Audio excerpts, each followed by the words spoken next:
কালীগঞ্জের ঘটনায় এখনো পর্যন্ত গ্রেফতার করা হয়েছে মাত্র 5 জনকে, আর বাকিরা এখনো পর্যন্ত বুক ফুলিয়ে ঘুরে বেড়াচ্ছে। তবে কবে ধরা পড়বে বাকিরা? কালীগঞ্জে এখন জোরালো হচ্ছে সেই প্রশ্ন। ইচ্ছে করলে কিন্তু পুলিশ ধরতে পারে, এমনটাই মন্তব্য করছেন তামান্নার বাবা।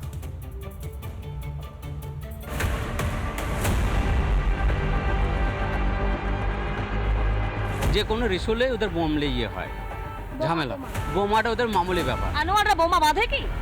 অবশ্যই ওরা বাঁধে। তৃণমূলের বিজয় উল্লাস থেকে বোমাবাজির অভিযোগ।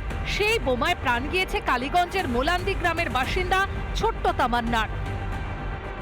কিন্তু ওই এলাকায় বোমাবাজি যে কোনো বিচ্ছিন্ন ঘটনা নয় তা স্পষ্ট পাশের গ্রামের বাসিন্দাদের কথাতেই। তাকে অত্যাচার মোলান্দি যে কোনো রিসোলে ওদের বোমলে হয়, ঝামেলা। বোমাটা ওদের মামুলি ব্যাপার। আনোয়াররা বোমা বাঁধে কি? অবশ্যই ওরা বাঁধে। এই গ্রামে বসেই বাঁধে? ওই গ্রামে বসেই সব বাড়িতে বসে বাঁধে? বাড়িতে বসেই বাঁধে।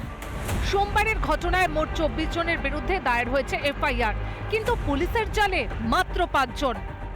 অভিযোগ যে এই আনোয়ার, মনোয়ার, গাউল, কালু, শরীফুল এদের অত্যাচার আজকে গ্রামে নয় বা আজকে নতুন নয়। সিপিআইএম গ্রাম বা বিরোধী গ্রাম হিসেবে পরিচিত এই মলিন্দা গ্রামে আগেও মনোয়ার, আনোয়ার সহ একাধিক ব্যক্তি তারা এখানে অত্যাচার চালাতো। তারা সকেট বাধ্য, বোমা বাধ্য, এমন একাধিক অভিযোগ তারা করছেন।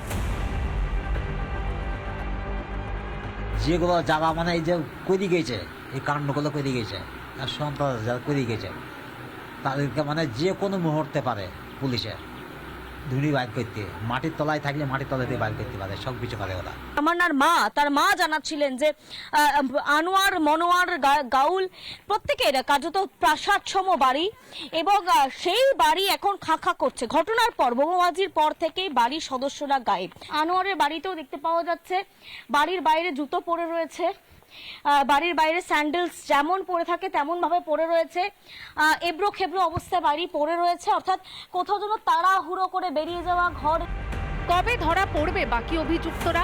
একটি মেয়েকে খুন করে কোথায় গা ঢাকা দিল বাকি অভিযুক্তরা? কেন তাদের ধরতে পারছে না পুলিশ?